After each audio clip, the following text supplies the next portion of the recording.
As Civ 7 is set to release very soon, I realized that I've been playing Civ 6 for a very long time. I wondered what brings me back to this game time and time again. When I first started playing, I was just trying to figure out how to win. Once I could do that, it was fun to play all the different leaders and civilizations and figure out their fun abilities and bonuses. After exploring most of these features, to keep it fun and interesting, I've had to set challenges for myself in order to keep playing and enjoying this game. Since for me, Civ has always been a single player experience, the most natural goal for any session is to win the game against the Diety AI as fast as I can. If you're like me, then after a game, you're still thinking about what you could have done differently to bring that final turn timer down just that little bit lower. For me in particular, scientific victories are the most fun to optimize because I'm not competing directly with the AI's culture, religion, or military. It's almost all about optimizing the sim of my own empire. In 2025, those of us that are still playing Civ 6 probably already know which techs are important, which policy cards are good, and what wonders to build. However, knowing this info doesn't guarantee that you can consistently win scientific victories under 200 turns. In this video, I'll show you how you can actually consistently win scientific victories in under 200 turns on standard speed with generic civs, and you don't need the overpowered mechanics of secret societies, monopolies, or heroes and legends to do it. To do this, I'll underline key themes present in 5 separate games where I was able to achieve a sub 200 turn scientific victory. Civ 6, like any civilization game, is a game about tempo, how to get it, and how to keep it. Roughly speaking, your tempo is the relative amount of production, food, gold, and sometimes faith in your empire for a given turn number. These are the resources which allow you to produce things. Thus, finding ways to get on track or ahead in tempo dominates the decision making in the early game. It's pretty obvious that we should always be trying to work the best tiles in our city for food and production, but finding a good source of gold before we can even build commercial hubs is critical in most games. That's why in 90% of my games, I open with the animal husbandry technology. Finding 1 or 2 horses in the capital means that I can reliably sell a strategic to my neighbors, which will give me a lot of supplemental income for the first 50 to 100 turns or so. Besides that, it is important to quickly research the tech which allows you to improve your local luxury resources. Staying out of negative amenities and selling additional copies to the AI is really helpful. To keep tempo, I often find it's worth keeping my starting warrior close, so that he is ready to attack any barb camp which pops up close to my cities. In this same vein, I will commonly use my starting gold to purchase a military unit from a barb camp. I would much rather guarantee that I can keep any tile improvements alive than save 100 gold or so. When purchasing or building early builders, it's good practice to prioritize the most valuable builders, i.e. which builders can earn you the most money, production, and food. I will almost always prioritize a builder which can improve a copy of a luxury or a new strategic resource over one who will build a standard mine. Being more cognizant of where and when you buy builders will increase your level of play dramatically. There are only a few districts in the game which actually increase your temple yields: the harbor, the commercial hub, the industrial zone, and sometimes the holy site. The harbor and commercial hub increase them indirectly by allowing you to build and use traders. Thus, for most civs, it's almost always best to build a few commercial hubs first because those traders are very powerful. You should almost always send your first few trade routes internally back to your capital city with the second Magnus promotion. Once your capital has the government plaza in one additional district, those trade routes will give 4 food and 3 production at the sent city. That is absurdly good. Any good player of Civ 5 understands the value of internal trade routes, and I'm glad to say the same principle applies in Civ 6.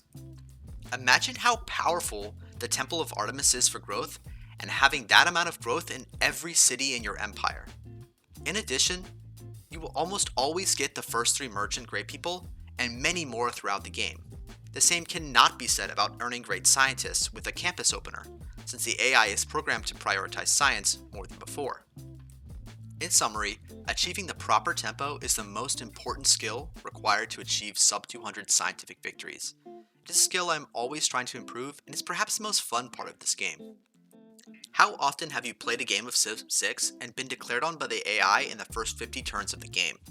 This often flat out kills you or ruins your game entirely, and you can kiss any hope of a fast victory goodbye. The Diety AI starts with plenty of additional starting units and will not hesitate to use that advantage to kill you quickly. So what can we actually do to prevent our game from being ruined? First of all, when meeting AI that we suspect are our neighbors, do not show them where your capital is. They cannot attack you if you don't know where you live.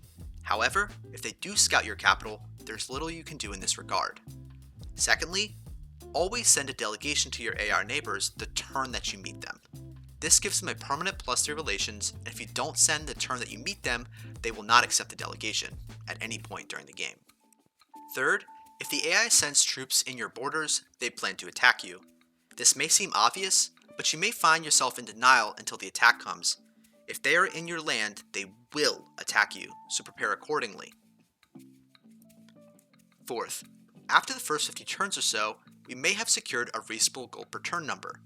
If you have a neighbor you are worried about, you can send them a favorable trade deal to increase their opinion of you. This can prevent them from attacking you outright and may even lead them to becoming friendly with you so that you can secure a friendship right away. Fifth, in my experience, increasing the combat strength of your city decreases the likelihood of an attack.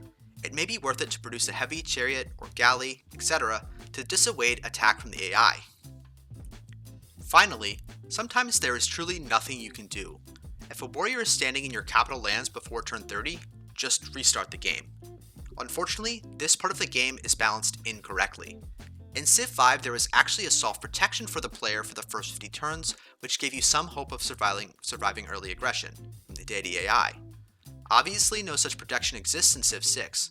On top of that, some civs will lose relations with you early for things you have no control over, such as being on the same continent, having insufficient science, culture, or faith, or even not having walls up before you can even build them. Obviously, in the early game, it is impossible to keep up with the Diety AI's yields since they start with 2 additional settlers and have much higher production than you. If your capital is on the same continent as some civs, they just hate you. The Aztecs, for example, get mad if you have more luxury resources improved for them. What are we supposed to do? Just not improve our luxuries? I see what they were trying to do with this system, but in practice it just leaves the player feeling helpless. Because of this, there's literally nothing you can do. There are certain things you must have to win a fast scientific victory in under 200 turns. In terms of wonders, there are actually only 2. You must have Kilwa Kisawani. This wonder gives you up to extra 15% science, faith, gold, and culture in all of your cities. You have to be careful to build it quickly though, since the Diety AI can compete for it. You are usually safe if it is built before turn 100, but it can go as late as 130 in some games. Mur Valley is the other wonder. This wonder gives you extra production on mines and 20% production in the city that it's built. The city with Mur Valley will be the city that builds the most productive spaceport. Luckily, I have never lost this wonder to the AI, partly because I would usually prioritize industrialization tech since it's so good. But also, they don't prioritize building the wonder themselves. For most games, you must also have 10 or more cities. This ensures that you have enough science buildings in the Empire to get through all the techs in a reasonable time. You also need at least 4 scientific city-states, or 3 if you have Geneva. And as you probably know, having envoys in the blue city-states increases the yields in all your libraries, campuses, and research labs. You must also have positive amenities in your cities. Going negative reduces the overall value of your cities substantially. Finally, you must research labs by turn 145. If you wait any longer, then it's very unlikely you will be able to reach your max science quickly enough and get the spaceport down and producing in time to win in under 200 turns. Remember that to win as fast as possible is not always about having the biggest science yield at the end of the game, it's about accruing the total amount of science as fast as possible. You also have to consider that at a certain point you can only research 1 tech per turn, so if there are more techs than turns before turn 195, you're in trouble. There are other things which are nice to have, but you can still win without them, if you get unlucky. For wonders, Colosseum is very good. The extra amenities and cultures cannot be understated. Recently, however, I have noticed that certain AIs do prioritize this wonder, making it harder to guarantee. Oxford University is another great wonder. It gives you an extra 20% science on the city that it's built in, and 2 free technologies. The problem is that the AI values this wonder very highly, and they can easily steal it from you. Other notable mentions are Big Ben, Potala Palace, Forbidden City, and Casa Contraction. These all are situationally quite useful. I also wanted to bring up a few wonders that are overrated in my opinion. Firstly, Oracle. This wonder gives discounts on great people purchasing with faith. It also gives extra great people points per turn in the city that it's built. There are plenty of civs which actually do not use faith in their game, making the first part irrelevant. And the great people points are nice, but only great if they're in the Pingala city, which is often not the capital. Also, to reliably build it, you have to delay the first government by dipping into mysticism. The second wonder, which is a bit overrated in my opinion, is Halicarnassus. This wonder gives extra charges on engineers and gives yields to coastal tiles. The problem is, these bonuses are nice, but if it is ever built instead of Kilwa, it could mean that you miss Kilwa. Also, although those tile yields are nice, working them is very hard if you don't have Auckland, since they have no production.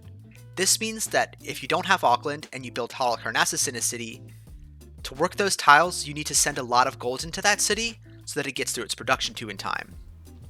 The reason why you see it featured so often from your favorite creators is not because it's good, it's really because it makes a pretty thumbnail.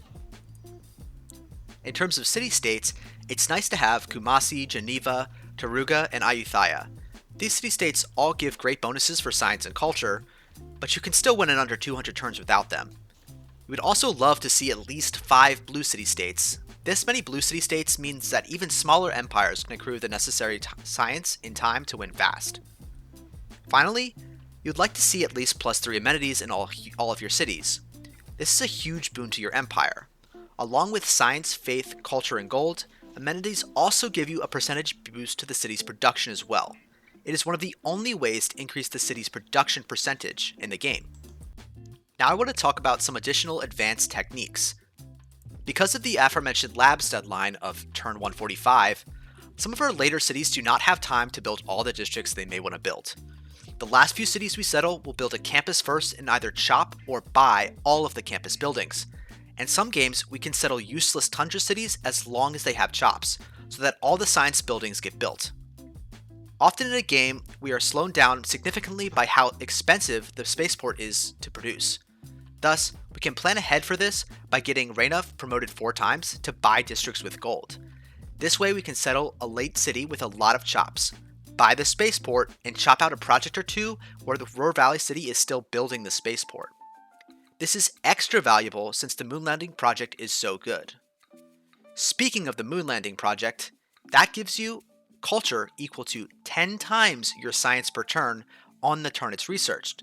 This means that we can focus science and build research grants the turn before moon landing gets finishes to maximize the culture gain from this project. By doing this, we can often get a third government and even globalization very quickly in spite of a bad culture game. Lastly, make sure you chop everything left in the cities with spaceports when they build the final laser projects. This will greatly speed up your science victory and means you can usually win the game about 5 turns after you research the final tech by using the chopping strategy. Finally, I hope this video helps you improve your game and maybe you learned something new. Feel free to let me know about anything I missed in the comments below.